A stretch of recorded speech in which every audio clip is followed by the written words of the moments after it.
Have you ever wondered what becomes of a soul when it's sold? Not in the metaphorical sense that poets and philosophers contemplate, but in the tangible reality of flesh and blood changing hands, of human beings becoming property? What dark consequences might ripple through time when such transactions are tainted by something far more sinister than mere human cruelty? In the sweltering summer of 1860, as the nation teetered on the precipice of civil war, an event took place in rural Georgia that few historical records acknowledge. What began as an unusual estate auction following the death of Lady Abigail Whitfield would eventually reveal a pattern of horrors so disturbing that local authorities made concerted efforts to expunge all evidence from official records. Were it not for the meticulous private journal of County Clerk Thomas Mercer, discovered 123 years later during the renovation of the Savannah County Courthouse, the entire affair might have remained buried in the fertile soil of Whitfield Plantation alongside its victims. The Whitfield estate, located 17 miles outside of Savannah, was widely regarded as one of the most productive cotton plantations in the region. The property had been established in the late 1700s by English immigrant Harold Whitfield, who had arrived in America with modest means but rapidly amassed considerable wealth through what his contemporaries described as unusually fortuitous business ventures. By 1830, the Whitfield name commanded respect throughout Georgia's high society, though whispers of the family's strange proclivities and reclusiveness followed them like shadows. When Harold's son Edgar inherited the estate in 1842, he expanded the family holdings considerably, but became even more withdrawn from society. His wife Abigail, a woman 20 years his junior from a previously unknown family in Massachusetts, was seen in public only during rare church appearances, where she remained heavily veiled. After Edgar's unexpected death in 1858, Lady Whitfield continued to operate the plantation with remarkable efficiency, though she never left the estate grounds. "I remember the day the notices appeared," wrote Jacob Collins, owner of Collins General Store in Savannah, in his personal correspondence dated August 3, 1860. "They were unlike any auction announcement I'd ever seen. No mention of furnishings or livestock, only that 12 matched pairs would be available for purchase as complete sets. The peculiar wording caused considerable speculation, but Lady Whitfield's agent, Mr. Thaddeus Barrett, refused to elaborate when questioned." The auction was scheduled for August 20, 1860, coinciding with a partial solar eclipse that cast an eerie dimness over the proceedings. Attendance was by invitation only, limited to 24 of the region's wealthiest plantation owners and businessmen. Each invitation, printed on unusually thick parchment with a distinctive reddish tint, contained specific instructions. Attendees were to arrive alone, payment would only be accepted in gold, and the auction lots could not be divided under any circumstances. From the official record, what transpired appeared straightforward. Lady Whitfield liquidated a significant portion of her human property, selling 12 pairs of enslaved people, each pair consisting of one male and one female. What made the auction unusual was Lady Whitfield's insistence that these pairs, whom she referred to as the joined ones, must remain together. Each pair had been ceremonially married in the small chapel on Whitfield grounds the previous day. Dr. William Hargrove, a physician from Savannah who attended the auction, noted in his medical journal, "The specimens presented today exhibited remarkable physical uniformity within their pairings, similar height, comparable features, and in several cases, matching birthmarks or distinctive characteristics." Lady Whitfield's overseer informed buyers that these pairs had been selectively matched over several generations. When I inquired as to the purpose of such selective pairing, I received no direct answer, though the overseer suggested the practice enhanced their labor productivity and reduced escape attempts. The auction proceeded efficiently, with all 12 pairs sold by midday. Curiously, Lady Whitfield's agent distributed to each buyer a sealed envelope containing what he described as maintenance instructions, to be opened only upon returning to their respective properties. The total sum collected reportedly exceeded $80,000 in gold, an extraordinary amount even for the sale of 24 prime field workers. 3 days after the auction, Lady Whitfield was found dead in her bedchamber, her body discovered by her longtime house servant, Bessie.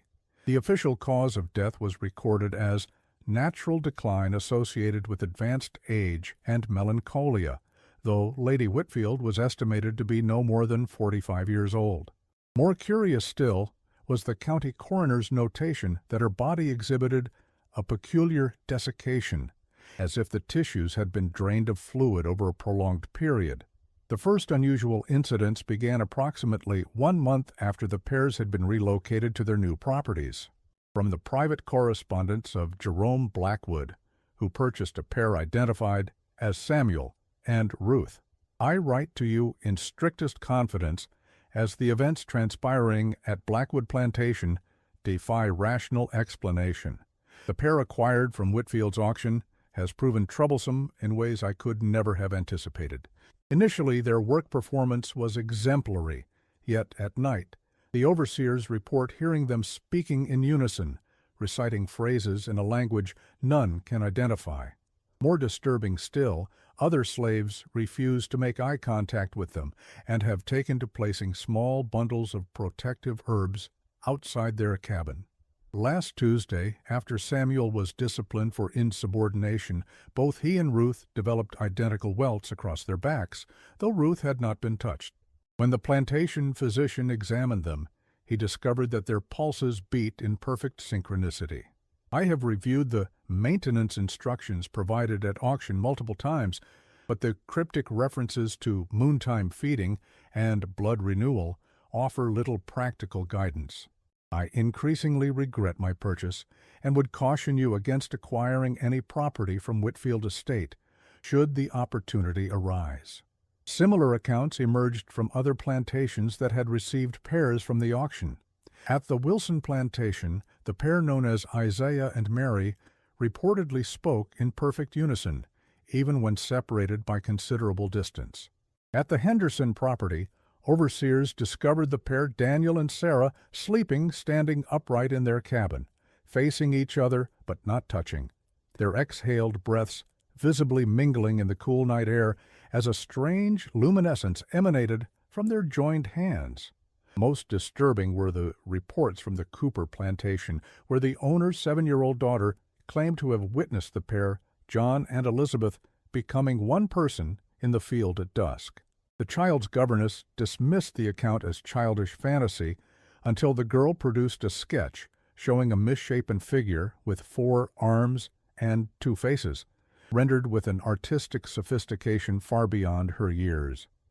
By November of 1860, 6 of the 24 individuals had died under mysterious circumstances. In each case, their paired partner died at precisely the same moment, often miles apart, their bodies exhibiting identical wounds or symptoms, despite no apparent cause. More alarming still, the owners or family members who had most direct contact with these pairs began reporting nightmares of being hollowed out from within and experienced unexplained episodes of weakness and pallor. Thomas Mercer's journal entry from December 12, 1860, records a disturbing incident when he was called to the Parker plantation to notarize the owner's revised will. I scarcely recognized Mr. Parker, though it has been but 3 months since our last meeting. His once robust frame has withered dramatically, his skin hanging loose as if it once contained a much larger man. His eyes, however, have changed most alarmingly, the irises now containing distinctive gold flecks, identical to those I observed in the eyes of the Whitfield pair he purchased. When I commented on his apparent illness, Parker laughed in a manner that chilled me to the bone and said, "I am not ill, Mercer. Quite the contrary, I am being improved." As I prepared to take my leave, I glimpsed the Whitfield pair standing motionless in the hallway, observing our interaction with unsettling intensity. Though they stood at least 10 feet apart, their movements mirrored each other with such precision that they appeared to be reflections rather than separate beings. Most disturbing was the momentary impression, surely a trick of the fading light, that a gossamer thread of reddish vapor passed between their slightly parted lips, weaving its way toward Parker himself. By early 1861, as the nation's attention turned increasingly toward the looming conflict between North and South, the unusual events surrounding the Whitfield auction might have faded from local concern had it not been for the gruesome discovery at the Blackwood plantation. After several days of not seeing Jerome Blackwood, neighbors called upon the property to investigate. They discovered the plantation eerily silent, with no sign of activity in the fields or outbuildings. In the main house, they found Blackwood seated at his desk, quill in hand as if in the midst of writing. According to the subsequent sheriff's report, Blackwood's body was desiccated beyond all natural explanation, appearing as if mummified, though he had been seen alive and well at church merely 5 days prior. More disturbing still was the state of Blackwood's eyes. The report indicates they had been replaced with what appeared to be orbs of polished amber. Throughout the house and surrounding slave quarters, every resident of the plantation, family members, house servants, field workers was found in a similar condition. The only exceptions were Samuel and Ruth, the pair purchased from the Whitfield auction, who were nowhere to be found. Within days, similar scenes were discovered at 4 other plantations that had participated in the auction. In each case, the entire household had been reduced to desiccated remains, and the Whitfield pairs had vanished without trace. Panic spread through the region, with many families abandoning their properties to seek safety in Savannah or Atlanta. Local authorities attempted to investigate the Whitfield plantation itself, only to discover that the entire estate had been consumed by fire sometime in late December or early January.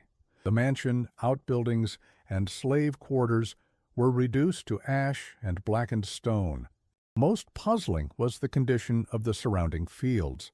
Rather than the dormant winter state expected, witnesses described the cotton plants as grotesquely enlarged and bearing fruit out of season, each boll swollen to a natural size and stained with a substance resembling dried blood. As regional attention increasingly turned toward wartime preparation, the Whitfield incident might have remained merely a disturbing footnote in local history. However, the Journal of Thomas Mercer contains an entry from March 3, 1861, suggesting a far more extensive pattern. I have today received correspondence from my cousin in Massachusetts containing newspaper clippings that have caused me great distress. The accounts describe the discovery of multiple estates near Salem where the inhabitants were found in conditions identical to those we observed at Blackwood Plantation. Most alarming is the mention that each affected property had recently acquired servants from the same source. The estate of one Lady Abigail Whitfield of Boston, who had liquidated her household prior to relocating south some 20 years ago. The Massachusetts clippings mention an auction of matched pairs in 1837, predating our Georgia incident by more than 20 years. My cousin included a daguerreotype from the Salem Historical Society showing the Boston Lady Whitfield.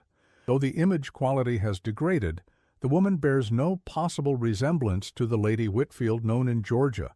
The Boston woman appears to be in her 70s, while our Lady Whitfield was middle-aged at most. I am increasingly convinced that whatever name she used, the woman who conducted these auctions was the same entity, though how this could be possible defies rational explanation.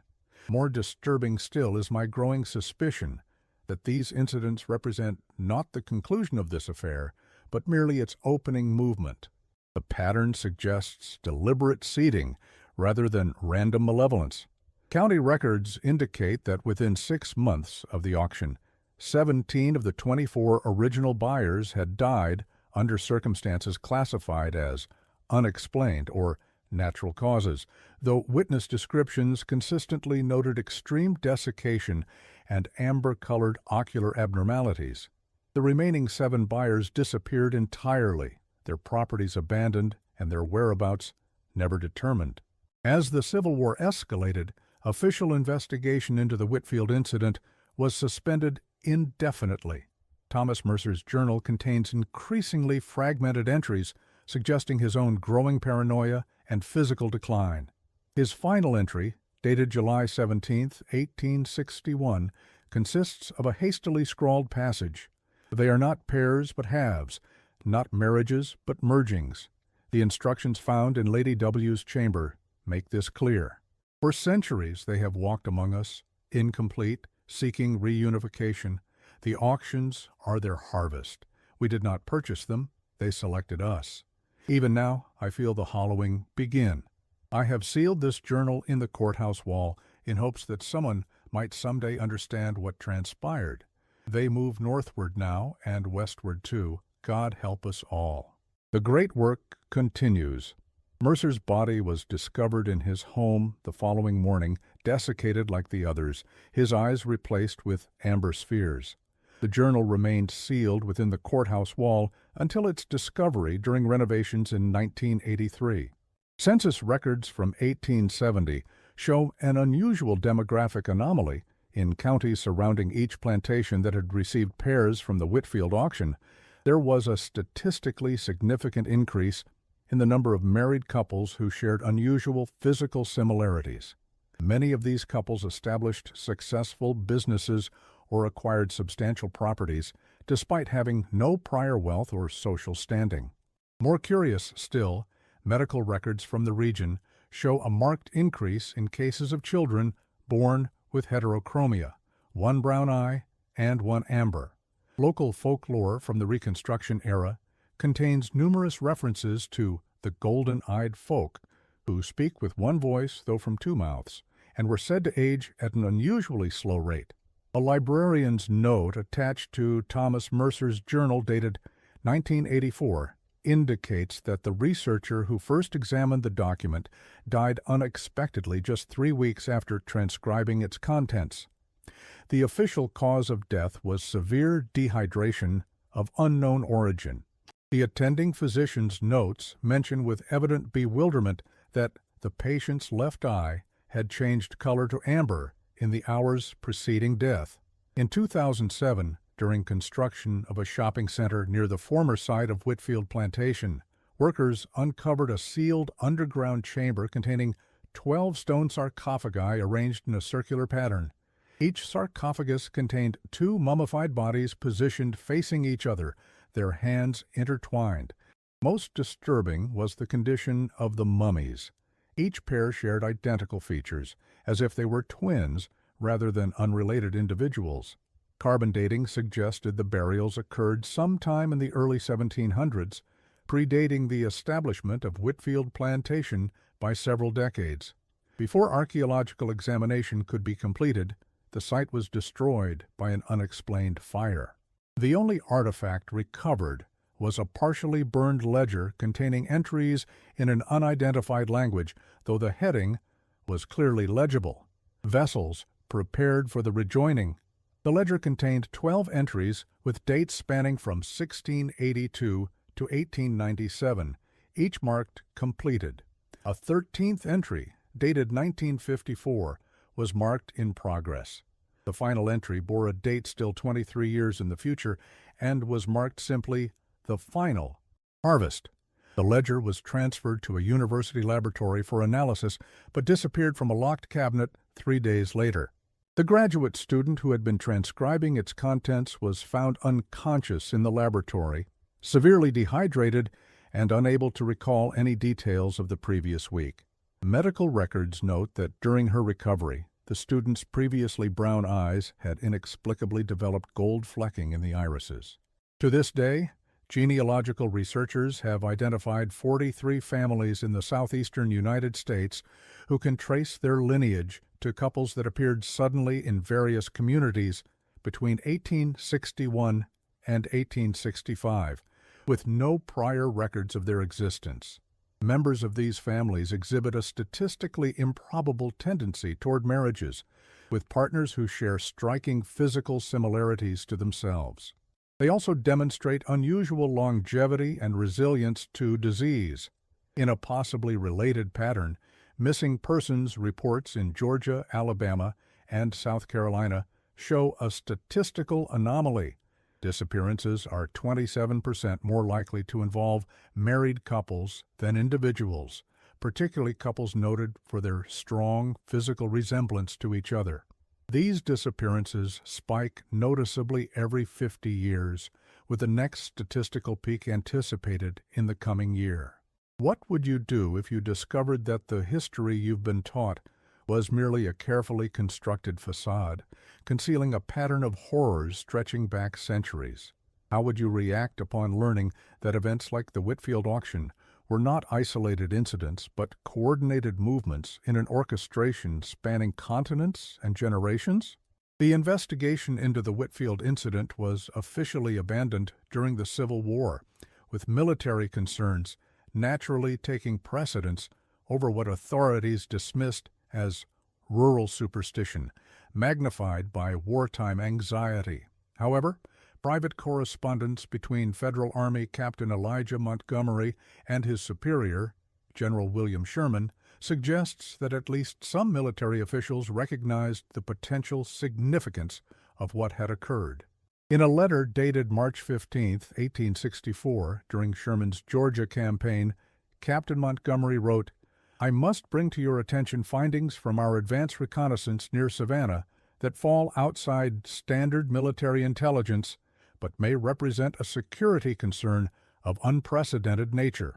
Upon reaching the former Whitfield plantation, my scouts reported the ruins described in regional accounts, the main house and outbuildings consumed by fire. What the local reports failed to mention, and what caused my men considerable distress, was the condition of the plantation's small family cemetery.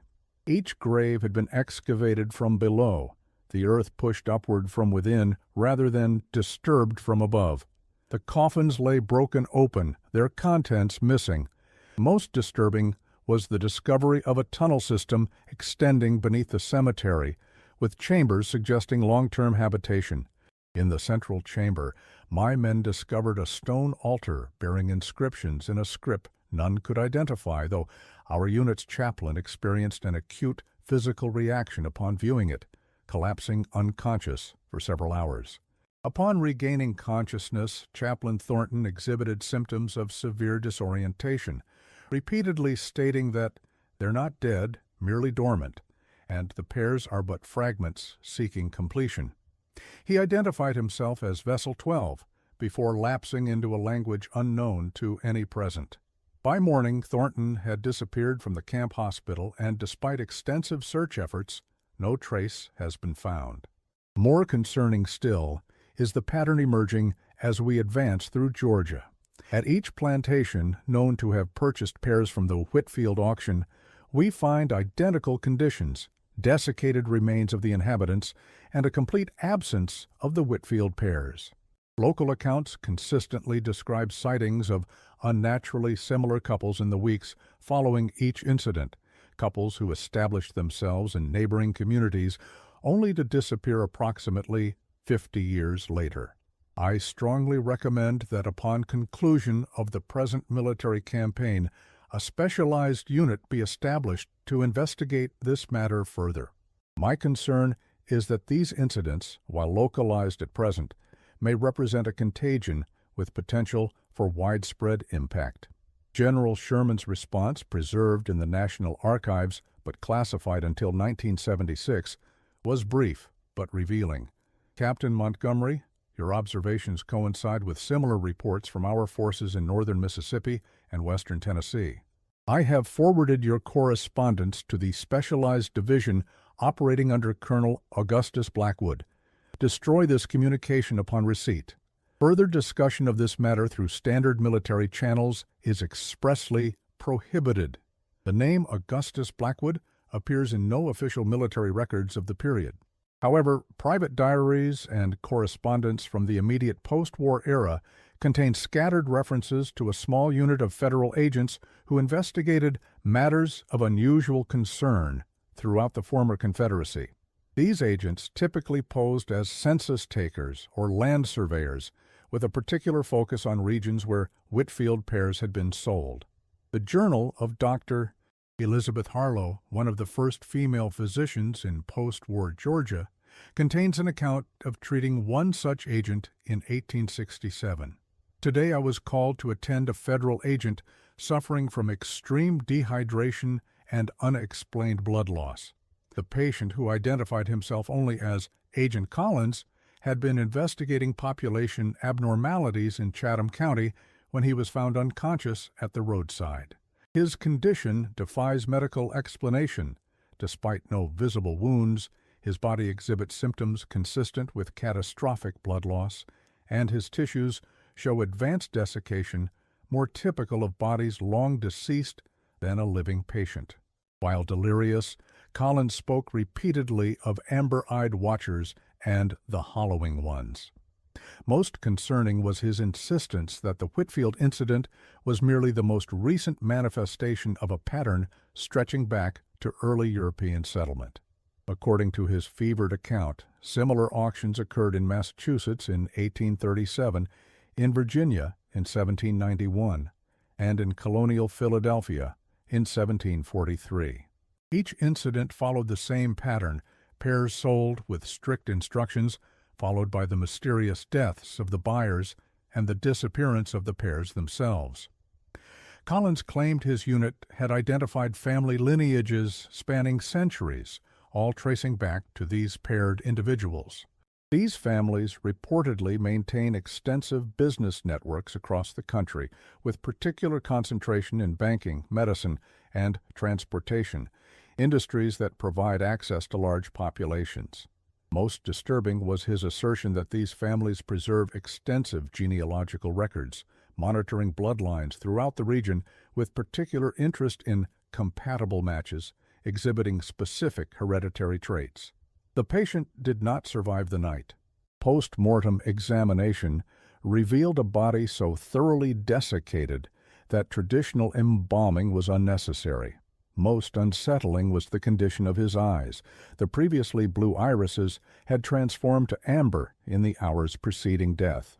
Throughout the Reconstruction era, federal records show an unusual concentration of resources dedicated to tracking population movements and marriage patterns in regions affected by the Whitfield incident.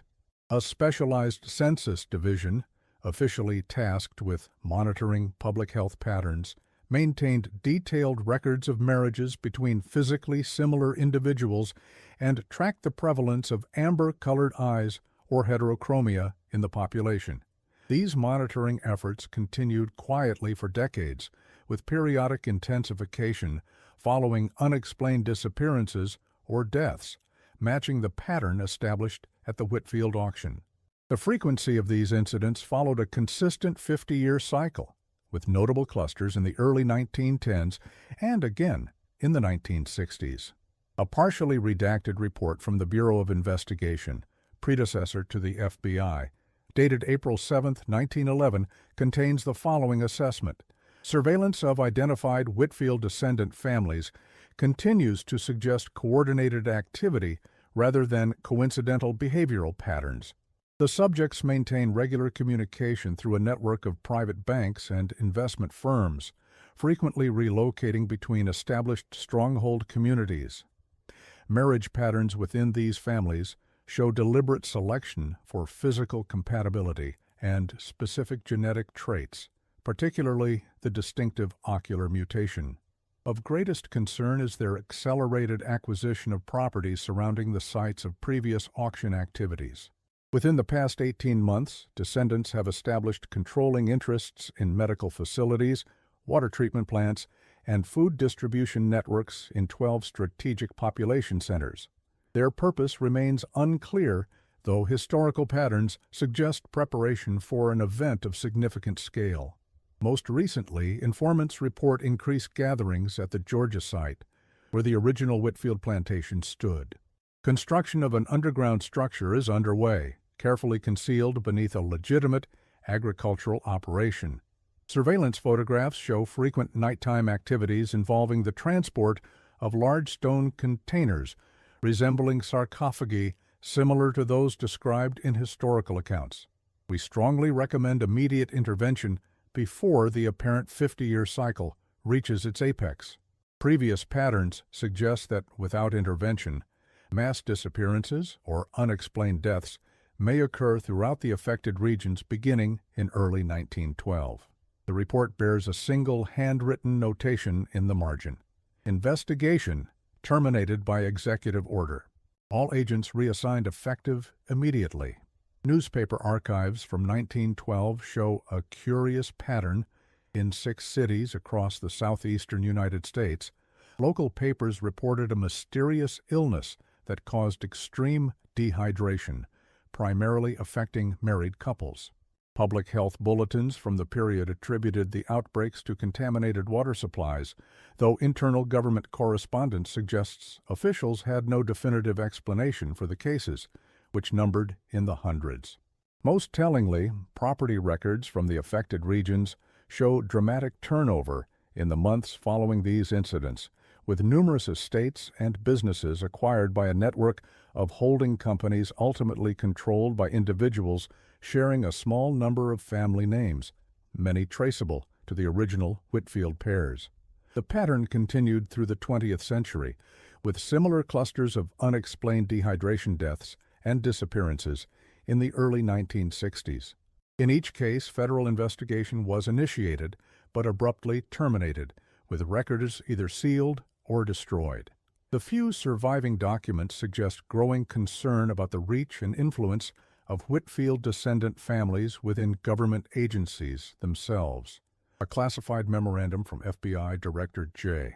Edgar Hoover, dated October 3, 1962, and declassified in 2001, contains a revealing directive.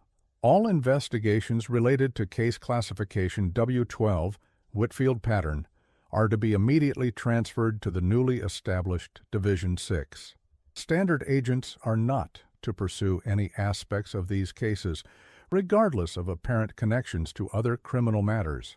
Any agent discovered continuing unofficial investigation into these patterns will face immediate termination and potential prosecution under national security statutes. Division 6 will operate with complete autonomy and report directly to this office. Their findings are classified above top secret and exempt from congressional oversight.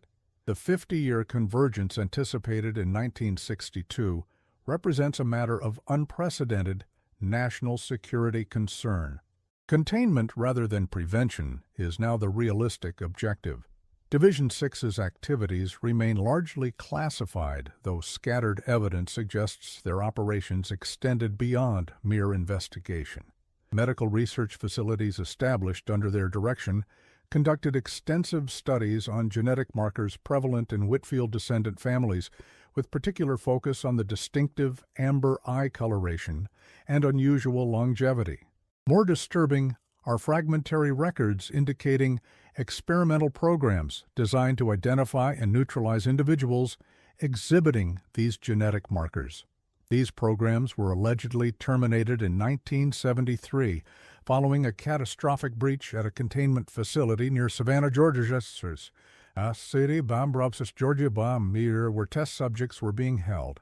According to heavily redacted incident reports, all 36 research personnel died from extreme dehydration within hours, while the 12 detained subject pairs escaped without trace. Archaeological surveys conducted near the original Whitfield plantation site in the 1980s revealed further evidence of our long-term planning. Ground-penetrating radar identified an extensive network of chambers extending nearly 100 feet below the surface, arranged in concentric circles around a central space. Limited exploration of the outer chambers discovered evidence of periodic occupation spanning centuries, with artifacts dating from the early 1700s through the 1960s. The most significant find, a partial ledger recovered from a sealed vault, contained entries in multiple languages recording what appeared to be genetic lineages. Each entry tracked specific family lines with notations regarding compatibility, vessel quality, and joining potential. The ledger's final pages contained detailed maps of population centers throughout North America, with calculations projecting demographic patterns 50 years into the future. Before a complete analysis could be conducted, the archaeological team reported equipment failures and increasingly severe health issues among personnel. The site was abruptly abandoned when 3 researchers died from unexplained dehydration.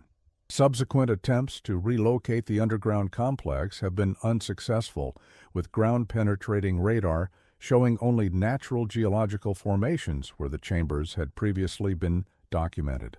In 2008, digital security breaches at 3 major genetic testing companies resulted in the theft of genetic data from millions of customers.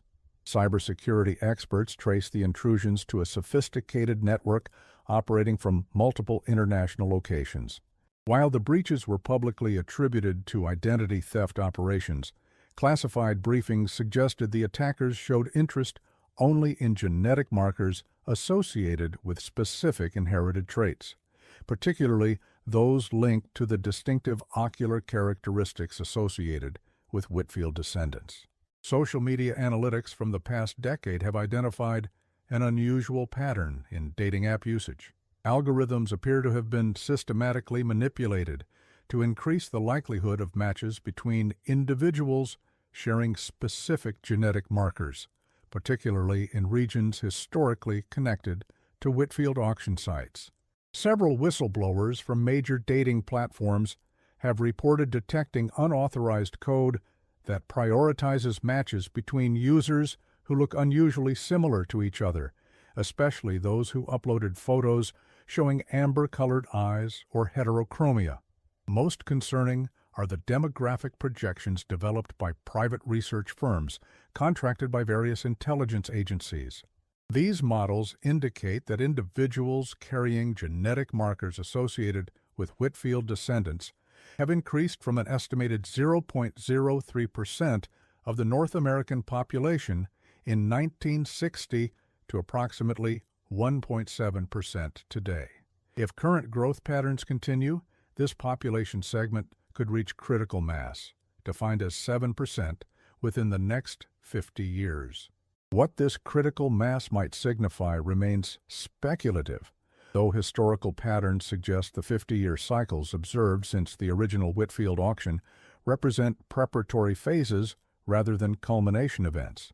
Each cycle has expanded both the geographical range and genetic penetration of the Whitfield lineage, while simultaneously increasing their influence within key societal systems. Private testimony from a former Division 6 operative, recorded in 2015 but sealed under national security protocols, offers perhaps the most disturbing hypothesis. After 50 years of investigation, we've been asking the wrong question. We've focused on what these individuals are doing rather than what they are becoming. The paired selling was never about ownership in the conventional sense, it was about placement. Each cycle isn't separate but cumulative, building toward a convergence point. The genetic evidence is now irrefutable. They're not fully human, perhaps they never were. The distinctive genetic markers, the amber eyes, the physical mirroring between pairs, these represent an adaptive mechanism, allowing them to appear human while maintaining their distinct biological nature. Their true form emerges only during the joining process, which we've documented only fragmentarily due to the lethal consequences for observers. Most concerning is their apparent ability to hollow out human hosts while preserving the external appearance and partial consciousness of the original person.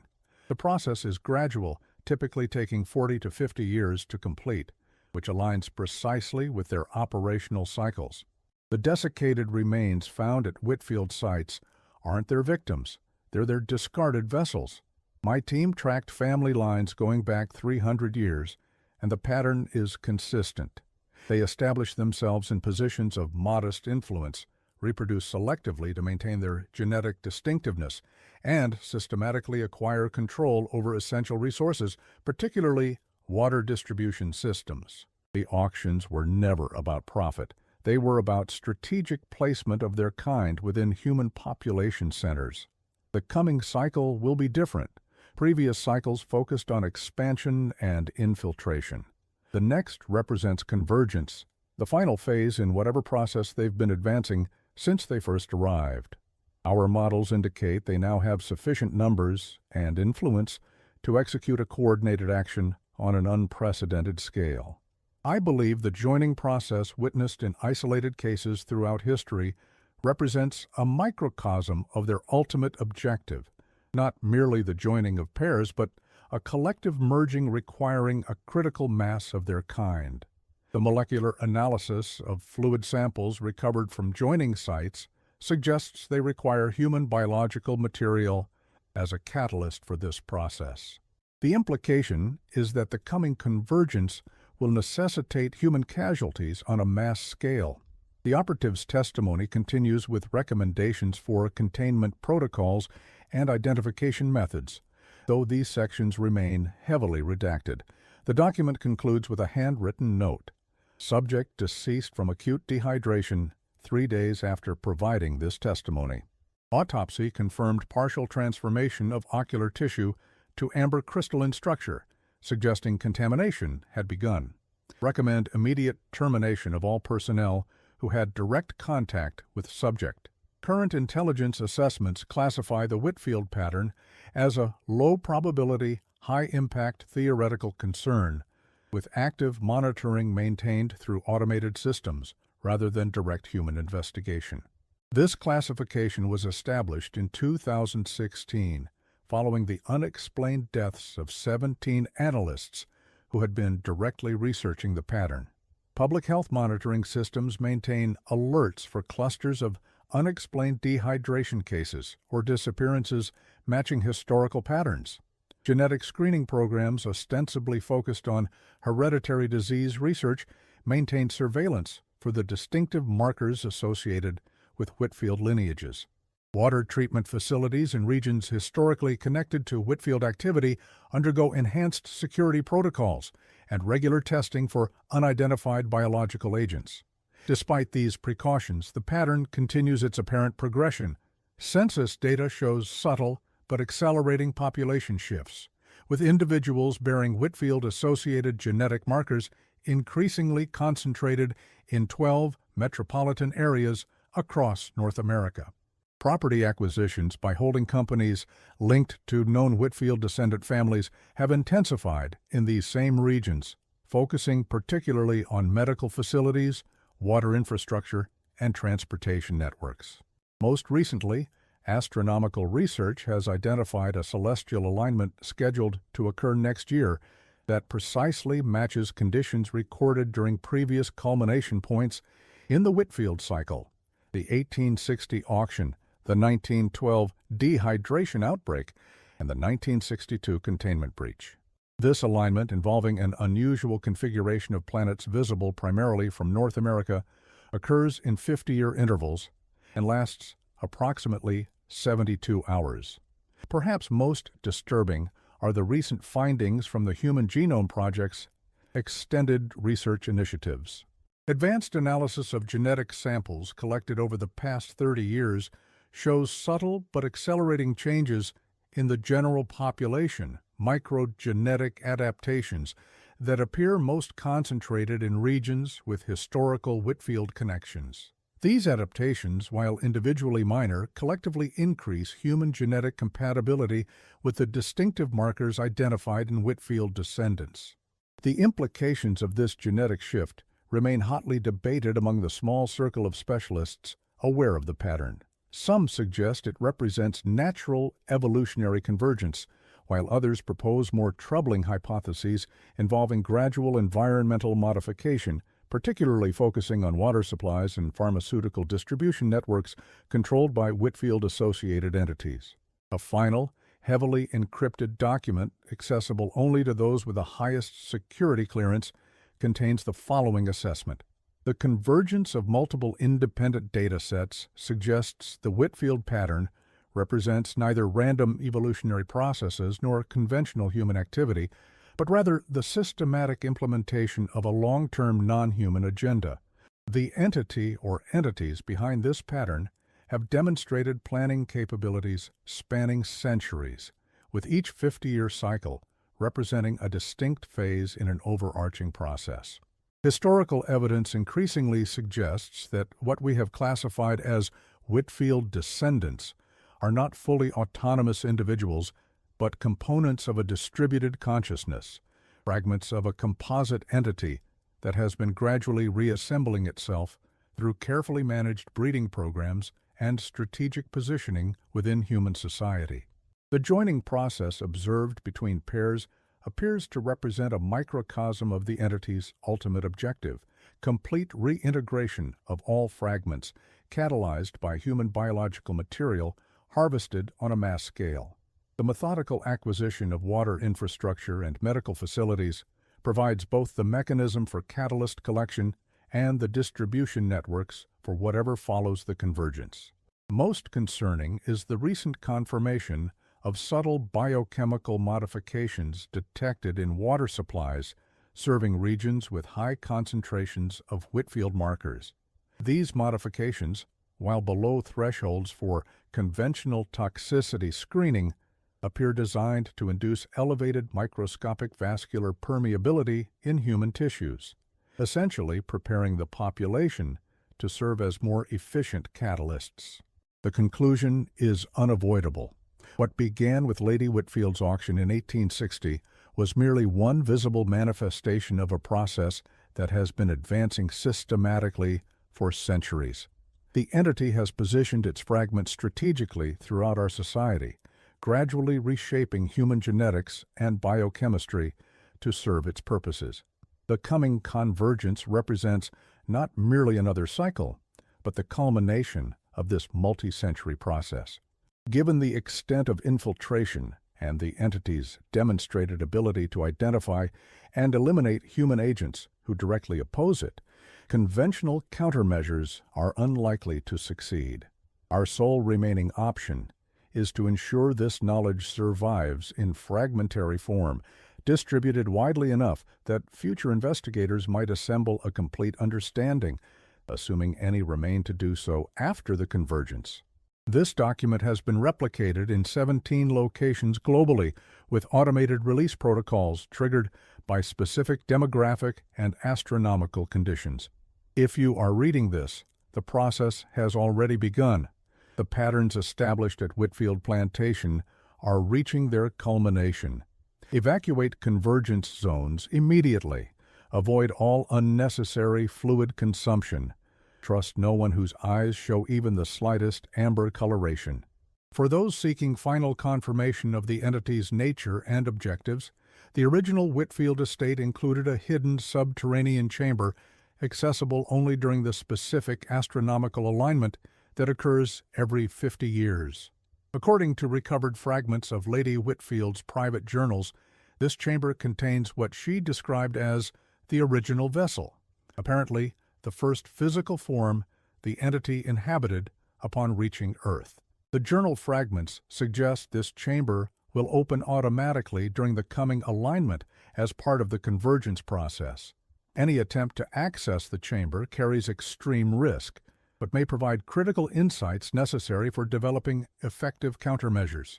The document concludes with precise coordinates for the original Whitfield Plantation site and calculations for the exact timing of the coming astronomical alignment. In a perhaps related development, water quality monitoring systems across North America have detected minute traces of an unidentified organic compound in municipal supplies over the past 6 months. The compound, while present in concentrations too low to trigger conventional safety protocols, bears structural similarities to human hemoglobin, but with several inexplicable molecular modifications. Attempts to trace the compound's origin have been unsuccessful, though distribution patterns show highest concentrations in the 12 metropolitan areas with significant Whitfield-descendant populations. Public health databases show a subtle but statistically significant increase in cases of unexplained mild dehydration in these same regions, typically attributed to seasonal variations and environmental factors. Medical imaging conducted on a sample of these patients reveals unusual microstructural changes in vascular tissues, modifications that enhance permeability and fluid transfer across cellular membranes. Most recently, astronomical observatories have confirmed that the planetary alignment identified in historical Whitfield records will reach its apex exactly 52 days from today. The alignment will be visible primarily from the eastern seaboard of North America, with its focal point centered precisely over the original Whitfield plantation site in Georgia. Property records show that this site, long abandoned after multiple failed development attempts, was purchased 6 months ago by the Whitfield Historical Preservation Trust, an organization established with funding from 12 corporate entities, each controlled by families traceable to the original Whitfield auction pairs. Construction permits filed with local authorities indicate plans for an historical educational center featuring an underground exhibit space extending to depths not typically associated with conventional museum facilities. Satellite imagery shows construction progressing at an accelerated pace, with particular focus on a circular structure directly above the coordinates identified in classified documents as the location of the original vessel chamber.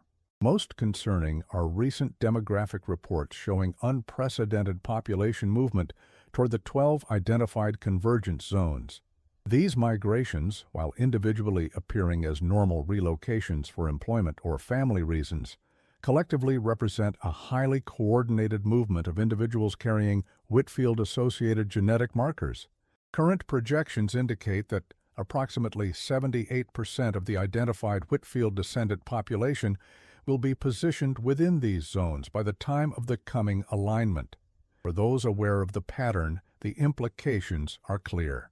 What began with Lady Whitfield's auction of 12 paired individuals in 1860 appears to be reaching its culmination.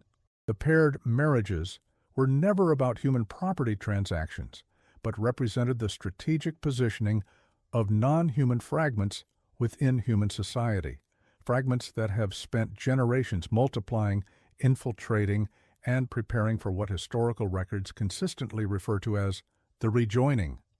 Whatever entity orchestrated the Whitfield auction and its subsequent cycles now stands on the threshold of completing its centuries-long process. The hollowing has spread from individuals to systems, from isolated plantations to metropolitan centers. The 12 pairs sold at auction have become thousands, strategically positioned throughout society's most critical infrastructure. As the alignment approaches, those monitoring the pattern can only watch and wait, knowing that intervention has repeatedly failed throughout history. The entity has demonstrated not merely patience, but an unsettling ability to identify and neutralize those who comprehend its true nature.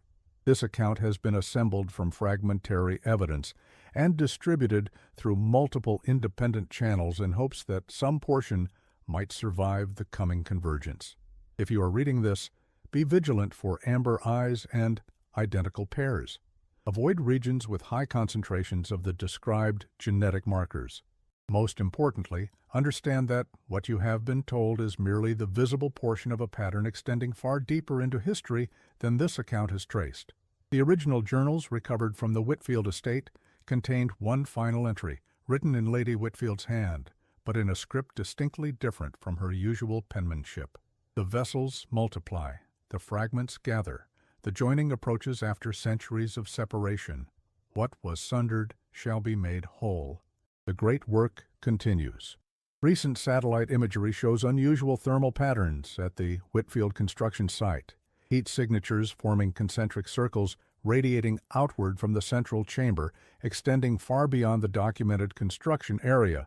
More concerning still are the subtle changes in groundwater composition in expanding rings around the site, with trace elements matching those found in the desiccated remains of historical Whitfield victims. For those of us still watching, still documenting, the pattern has become unmistakable. Lady Whitfield's auction was never the beginning but merely one visible manifestation of a process set in motion centuries earlier. The joined pairs were not merchandise, but seeds planted strategically throughout human society and now reaching harvest. As the alignment approaches, we can only preserve this knowledge and hope that some fragment of humanity might survive to understand what occurred. The hollowing has gone beyond individuals, beyond communities, beyond institutions. The amber eyes watch from positions throughout society, waiting for the signal that will initiate the final phase. The 12 original pairs have become thousands, positioned strategically in water treatment facilities, medical centers, food distribution networks, and communication systems across the convergence zones. The careful genetic cultivation spanning generations has created not merely infiltrators, but transformative agents, capable of implementing changes on a scale previously unimaginable. This account represents our final warning. If you reside within the identified convergence zones, consider immediate relocation. Avoid consumption of municipal water supplies. Be vigilant for individuals with amber-tinted eyes or unusual physical similarities to their partners. Most importantly, understand that what began with Lady Whitfield's auction is reaching its culmination not through violence or conquest, but through a patient, methodical hollowing that has left human institutions intact while gradually replacing their essence. The final phase approaches. The rejoining has begun. The great work continues.